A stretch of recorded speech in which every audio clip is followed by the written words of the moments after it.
Hey guys, Michael here from Apps Everyday and welcome back to another episode. Today we're talking about the iRobot Home app. Now this, of course, is something that you need a physical hardware product. You need a Roomba or basically any robot cleaning vacuum from iRobot in order for this to give any sort of benefit to you. But if you've been wondering about having a Roomba or anything like that, here's an inside look into how the interface of the app actually works. Now, when you open it up, you can clearly see that it's a very simple interface with a giant button right there in the middle. Of course, this is after you set it up, which is very simple. You basically press and hold a button on the physical Roomba, and then it connects to your home Wi-Fi, and you're basically good to go. You can name it. We've named ours Janet after, if you're a fan of Good Place, then you'll understand that reference. And yeah, basically, you can hear, or you can actually see the battery status at the top. So right now I can see Janet's sitting on the charger and she is fully charged. And if I hit the clean button here, which I'll do right now, you may have heard that beep in the background. She's actually starting. You can see the button now kind of doing some movement and it says cleaning in progress. Now I can tap it again, and it will say Janice is paused. And if you do nothing, it will automatically be canceled in an hour and a half. I can hit resume, end now, which means it will just kind of stop it in her tracks. Or I can even say send home. And so now she's basically going to back up,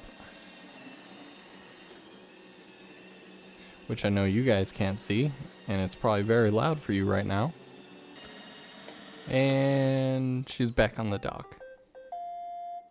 Boom. And so now basically it lets you know, hey, it's ready to clean if you need to empty out any of the canisters or if it's good to go. Now in the bottom left here, you can see a schedule option, and this is where you can actually go in and schedule automatic times, which is really cool. So even if you're not home or just don't want to think about it at all, you can schedule specific hours of the day for her to actually start a progress, which is very cool. Right next to that, we have the history, which this gives some really cool data. Basically shows you all of the past jobs that she's gone out and looked. And if we were to tap on any of them, then it will actually bring up. Now, right next to the schedule option is the history button, which if we jump into there, we can see all of the past jobs that she's gone through and done. And if we were to tap on any of them, it's pretty cool. Basically, this specific model gives an actual layout to kind of the rooms that she's finding. So this kind of shows you a basically map that she's created using her different camera systems and sensors of where the spots in the house that she's cleaned. So obviously you have no idea what you're looking at, but I can go through and basically see the different parts. Like that is in the living room, basically where she's started out, and then got most of the living room. The little white areas are places that she couldn't get to. So I think those pluses were like light stands I had set up, or maybe near my desk, the windows over there, bathroom door, things like that. Things like in the way, the kitchen island, that you can't really get around. And then you can also see towards the top, this last one, she actually got stuck. And it basically lets you know where they got stuck. Pretty cool. So this was right next to the home base underneath one of my little accessory cabinet things. But that's cool to see. And then you can even see the lifetime, how many total jobs, how many hours in total. And a dirt event is basically when they find a spot that is extra dirty and they have to go over a number of times. So it gives you a total life count on that.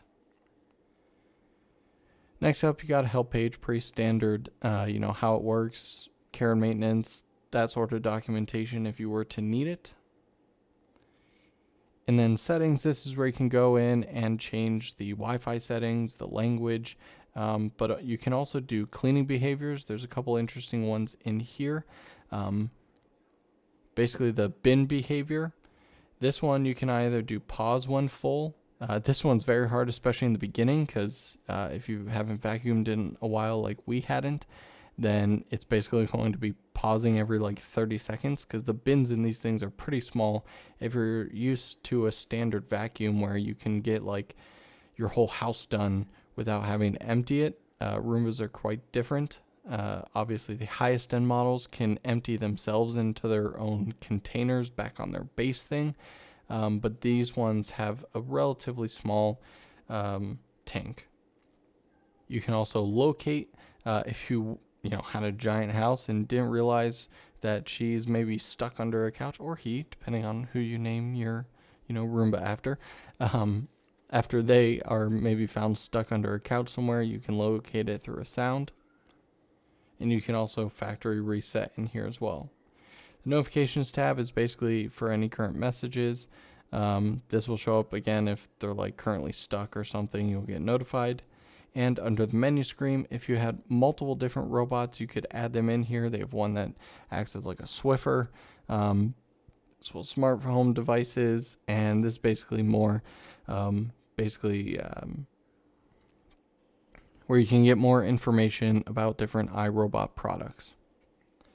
So yeah, so super simple. If you have a Roomba yourself and haven't had a chance to explore the app, hopefully this gave you good insight, or if this inspired you to maybe look into buying a robot vacuum of your own.